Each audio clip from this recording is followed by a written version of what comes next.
Bapak Ibu yang dikasih Tuhan, kita bertemu lagi dalam persekutuan kita. Biarlah kasih karunia Tuhan Yesus dan Bapa serta persekutuan Roh Kudus menyertai kita. Amin. Mari kita memuliakan nama Tuhan.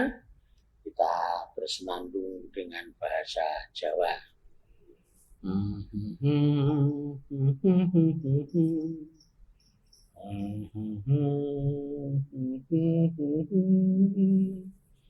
Duh Sang Roh Suci ngiyatno mrih kula.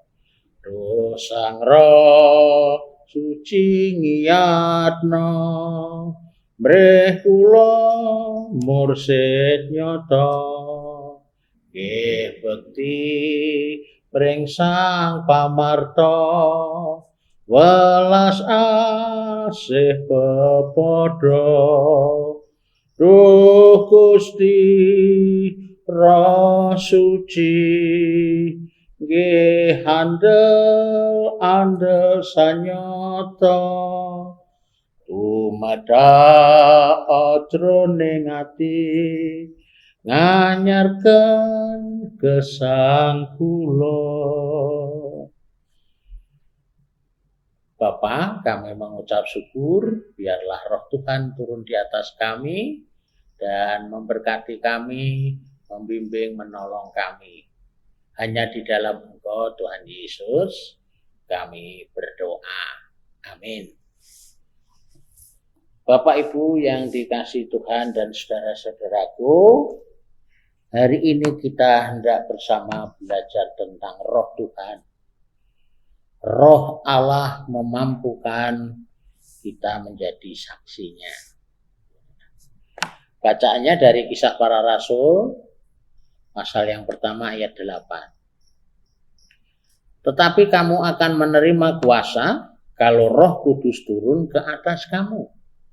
Dan kamu akan menjadi saksiku di Yerusalem dan di seluruh Yudea dan Samaria dan sampai ke ujung bumi. Demikianlah firman Tuhan, dan biarlah kita mendengar, meresapkan, memelihara dalam hidup kita sehari-hari. Haleluya. Bapak Ibu, berbicara saksi, kembali kita diingatkan salah satu panggilan orang Kristen, yaitu mempersaksikan apa yang Tuhan, yang Allah nyatakan bagi hidup kita. Nah, apa yang Tuhan nyatakan jelas kasih-Nya, pemeliharaannya. Nah, untuk mempersaksikan kasih Allah itu di dalam dunia, di tengah kehidupan kita, maka kita juga harus hadir di sana, tahu dan mengenal dunia, sehingga apa yang kita persaksikan menjadi berita yang menyenangkan.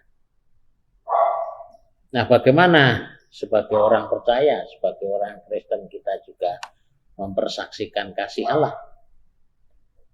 Panggilan bersaksi dinyatakan bagi kita. Pasti kita harus menjawab ya dan mau. Tinggal bagaimana Tuhan sendiri yang memampukan kita. Setiap orang Kristen dipanggil untuk bersaksi. Nah, seperti firman-Nya tadi dikatakan, Roh Kudus akan memberi kekuatan bagi umat, yaitu ketika Tuhan memberikan kuasa-Nya, kuasa yang dari Allah. Bagaimana setiap umat, setiap orang memberitakan Injil Kerajaan Allah.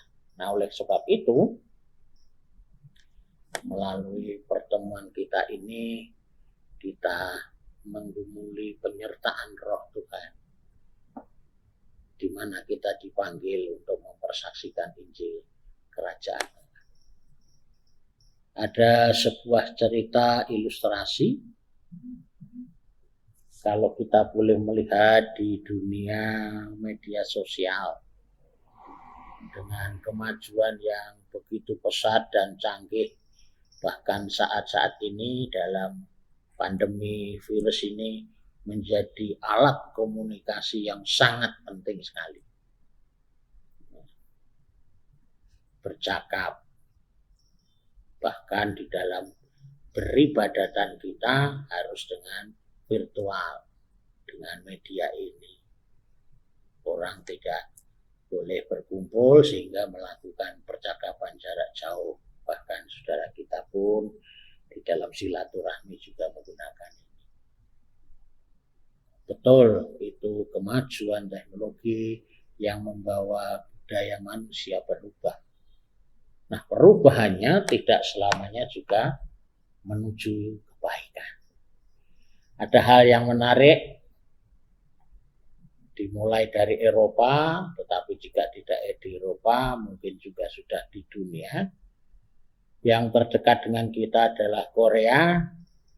Bagaimana orang dengan kemajuan teknologi, dengan segala efeknya ini, mulai meninggalkan persekutuan. Tidak hadir dalam peribadatan. Sehingga waktunya dipakai untuk dunia maya, dipakai untuk teknologi, sehingga bisa dikatakan orang cenderung ke tidak beragama lagi. Negatif dari hal-hal tentang kemajuan yang sangat canggih ini. Banyak anak muda yang tidak lagi percaya kepada agama Tuhan.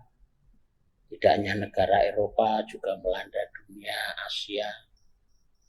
Jadi banyak mulai gereja kosong.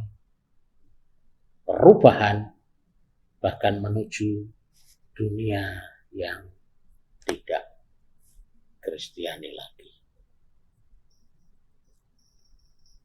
Nah, kita bukan melihat sisi itu, tapi bagaimana kita kembali memanai panggilan kita sebagai orang percaya, sebagai orang Kristen yang sudah dinyatakan Tuhan tadi. Bagaimana kita tidak bersembunyi di balik menguatnya ateisme, gempuran ajaran yang menyudutkan kekristenan, tetapi lebih melihat apa misi Tuhan Yesus dan apa tugas kita selaku murid-muridnya. Jadi bukan melihat sisi yang negatif, bukan menyalahkan keadaan, tapi bagaimana kita kembali tugas panggilan kita melihat misi Tuhan Yesus ke dunia. Kita tahu Tuhan Yesus hadir untuk menyelamatkan manusia. Setelah Tuhan Yesus menyelesaikan karyanya di dunia, artinya memberitakan kasih Allah, kerajaan Allah, pertobatan, hingga dia mengorbankan dirinya, mati, bangkit, dan saatnya kembali ke surga. Selesai tugasnya di dunia, kemudian ia memerintahkan kepada murid-muridnya untuk bersaksi, untuk menjadi saksinya. Kamu akan menjadi saksiku. Nah, itulah yang dinyatakan Tuhan. Kesaksian adalah Yesus Kristus yang berkorban untuk menyelamatkan kita, menyelamatkan manusia, menyelamatkan dunia, menyelamatkan kehidupan kita. Dan itu diubahkan oleh kuasa Allah, kuasa Allah sendiri, Roh Allah, Roh Kudus. Nah, kalau kita dari tadi mendengar kata saksi, sebenarnya adalah bagaimana setiap pribadi itu menegaskan, membuktikan sebuah realitas, sebuah fakta. Jadi cerita yang dilihat, yang didengar, yang dirasakan. Nah, tentang iman kita, fakta bahwa kita ini diselamatkan oleh Tuhan Yesus. Fakta bahwa hidup kita diperbarui. Fakta bahwa kita hidup menjadi berkat bagi orang lain. Fakta bahwa semakin hari hidup kita menjadi semakin benar di hadapan Allah, juga di depan sesama. Fakta bahwa hidup dalam kasih Allah dan melakukan kasih Allah itu terhadap sesama. Nah, ini yang menjadi kunci kita. menjadi validasi bahwa kita adalah benar-benar menjadi saksinya. Bahwa realitas fakta hidup kita sudah berbicara demikian. Diselamatkan, dikasihi, dan kita menjadi berkat. Dan itulah sebenarnya apa yang kita persaksikan kepada dunia melalui hidup kita. Dalam Kisah Para Rasul 1 ayat 8 tadi jelas disebutkan sebelum Yesus naik ke surga, Yesus berpesan kepada muridnya, pada suatu saat mereka, para murid, akan menerima kuasa, yaitu kuasa Tuhan, Roh Tuhan. Roh Kudus akan turun ke kehidupan mereka, di atas mereka. Dan itu membawa berkat. Karena dengan roh itu, dengan kasih Allah yang nyata melalui rohnya, kita dimampukan, kita dikuatkan. Kala itu para murid yang dimampukan atau dikuatkan menyatakan kasih Allah. Jadi turunnya kuasa Allah atau turunnya Roh Kudus itu merupakan kelanjutan dari karya Yesus sendiri. Kelanjutan karya yang telah Ia mulai, yang telah Ia rintis sampai Dia naik ke surga. Nah, sekarang yang melanjutkan adalah para murid. Mendasari apa yang sudah diterima, dan itulah yang diberitakan, dikatakan, diceritakan kepada dunia. Aku selamat, aku dikasihi, aku diberi berkat, saatnya berbagi. Nah, itulah sebenarnya apa yang harus kita lakukan. Nah, kuasa Roh Kudus akan memperlengkapi kita sebagai murid menjalankan misi Allah, bagaimana saksi kebangkitan Tuhan sampai ke seluruh bumi, ke ujung dunia. Nah, sekali lagi kuasa ini memampukan, menguatkan setiap pribadi, setiap umat menceritakan kasih Allah. Dan itu hanya bisa dilakukan oleh kuasa Tuhan. Yang kita kenal adalah Roh Kudus. Nah, sekali lagi, kalau dunia sekarang banyak yang sudah berubah, banyak kaum muda meninggalkan persekutuan. Nah, sekarang bagi kita yang masih yakin, percaya, beriman Tuhan, adakah kita juga mau meninggalkan persekutuan? Ataukah kita mengingat misi Tuhan menyelamatkan dunia, dan saatnya kita melanjutkan misi itu? Karena Tuhan sudah memberi kuasa, Tuhan sudah memberi Roh Kudus yang membimbing kita, yang menguatkan, yang memampukan. Dan saatnya kita bercerita, bersaksi. Cerita di kehidupan kita orang Jawa, secara umum ada Kiai Tunggul, ada Kiai Sadra atau Sari Wijaya, orang-orang pribumi yang dipakai Tuhan di bumi Jawa ini juga menjadi saksi, mempersaksikan kehidupan Tuhan, dan akhirnya tumbuhlah yang namanya gereja-gereja Jawa, baik itu GKJ, GKJ, GITJ. Sungguh luar biasa. Dan misi Tuhan sampai akhir zaman. Dari Kisah Para Rasul 1 ayat 8 ini menjadikan kita mengingat kembali amanat Tuhan. Jadikanlah semua bangsa muridku, baptislah mereka dalam nama Bapa, Putra, dan Roh Kudus, dan ajarlah mereka. Kita ajar, karena apa? Tuhan akan menyertai kita sampai akhir zaman.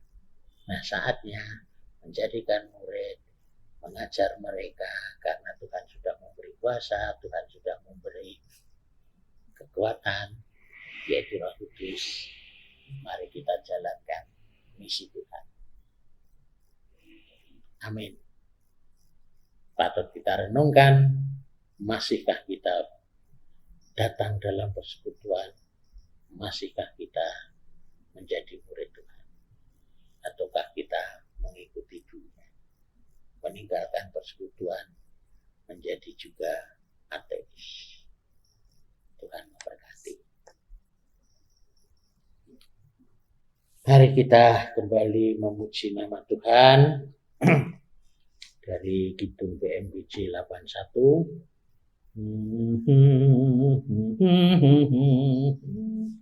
BMBJ 81 bait 1, 2 dan yang ketiga serta keempat agak panjang.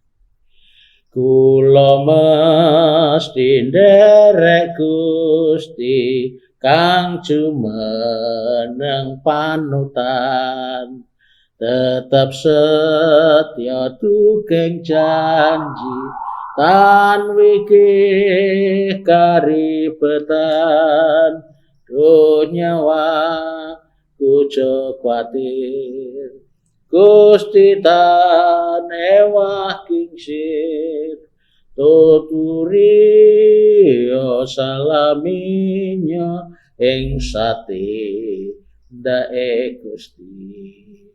Mengikut Tuhan kemanapun perjalanan Tuhan.